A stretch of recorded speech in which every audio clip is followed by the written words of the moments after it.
โอ้บรรยากาศเนาะเดือดแป้งเป็ดกำลังขัวสีนหอมๆเนาะจากเซฟได้นี่เซฟกระทะใหม่เนี่ยโมเมนต์เซฟกระทะเล็กเซฟกระทะใหม่ จะพาเป็ดมานี่จะพาเป็ดมานี่3 โลเนาะเป็ดตัวละ3 โลเบิ่งว่าสิเนื้อสิเป็นยังไงสินิ่มบ่หรือว่าหยาบจัดไปจักปีมาเป็ดตัวนี้เลย3 ปีปีละโล3 โลเนาะ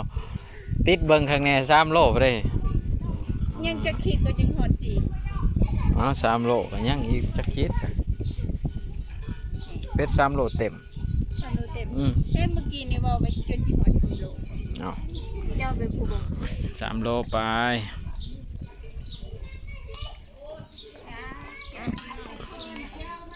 เบิ่งเนาะว่าสิเป็นอะไรเบิ่งบ่าวันบัดออกมาหน้าตาสิเป็นอะไรหน้าตาแล้วก็รสชาติมันสิแซ่บบ่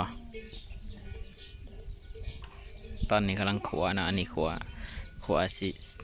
สีนกับนังที่ว่าสิใส่เลือดแป้งเนาะส่วนแผนกหนึ่งก็เป็นต้มเนาะเรียบร้อยแกะเองเต็มแม็กมานี่แต่เช้าจนค่ำเบียร์เบิดลายล่างเติมเนาะตอนนี้ยังพักปล่อยอันในทั้งตู้ทั้งประเภทเครื่องเสียงเฮาทีมงานเครื่องเสียงเฮาดรอปก่อนหยุดก่อนน้อยหนึ่งมันยาวเหยียดพดละพักผ่อนก่อนถ้าทางนี้ครัวกินแล้วเลยคอยจัดต่อไหมเนาะเดี๋ยวให้เบิ้งเนาะให้เบิ้งว่าหน้าตาเป็ดไหมเนาะเบิ้ง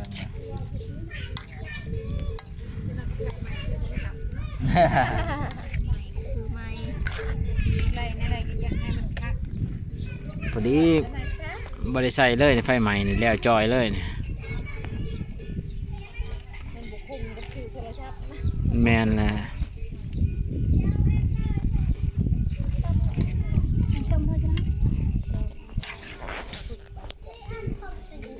นี่ก็ทาเพื่อมันเย็นอีกอันนี้จ้ะแป๊บเดียวไปอย่างแล้วแนวมันสุกตอนใหญ่เลยไฟบ่แห้งบ่โจเขาอีกบ่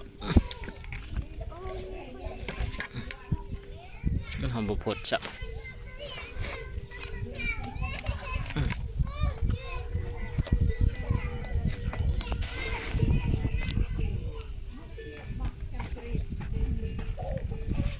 ก็เฮ็ด2-3 เถื่อเนาะแต่ว่าตัวนี้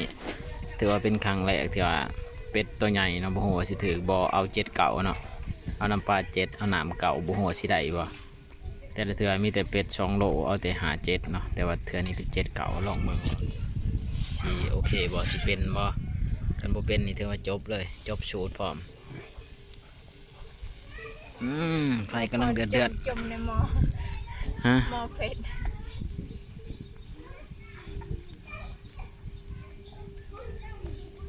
เบิ้งเห็นแล้วจะได้ไม่คั่วการันตีแซ่บบ่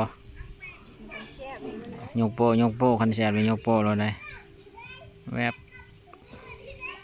ถ้าได้กินแซ่บก่อนล่ะเบิ่งแผนงต้มเนาะตอนนี้เดือดเป็นเดือดเลย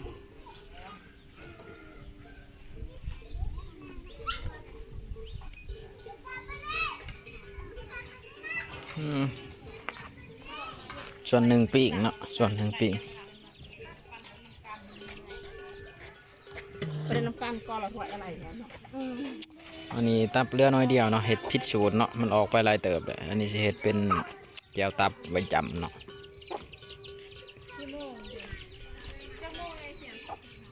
4 โมงไปน้อยหนึ่งเธอว่า1 ชั่วโมงกว่าจัดเห็ดนะ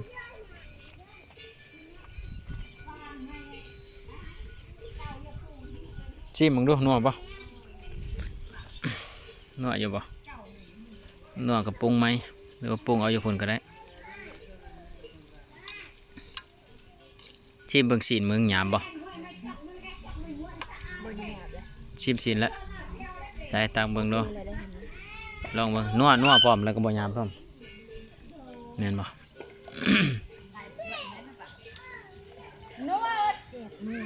ใช่เบิ่งดูสีนมันลองชิมเบิ่งโอ้ใจได้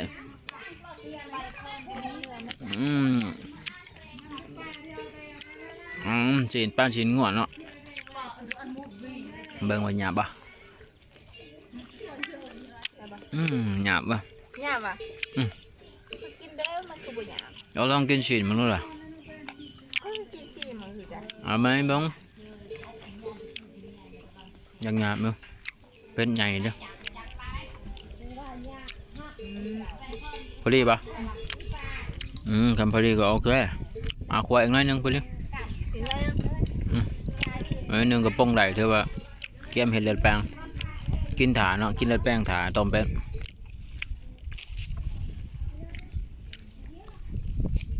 โอเคเนาะเดี๋ยวเบิ่งบรรยากาศหลังจากเห็ดเลือดแป้งแล้วเนาะว่าจะเป็นอะไรเดี๋ยวติดตามตอนต่อไปรอรุ่นบัดนี้ว่าสิกามบ่ รุ่นบ่ รุ่น พอเลือดเนาะเลือดลายตอนหน่อยบัดนี้เอาเฮ็ดตอนหน่อยพวกเจ้าเฮ็ดเองเด้เจ้าเอาบ่ใส่ตอนค้ามันใหญ่ย่านมันเลือดบ่พอสิถ่ายปุ๊บเลือดพอแล้วได้แล้ว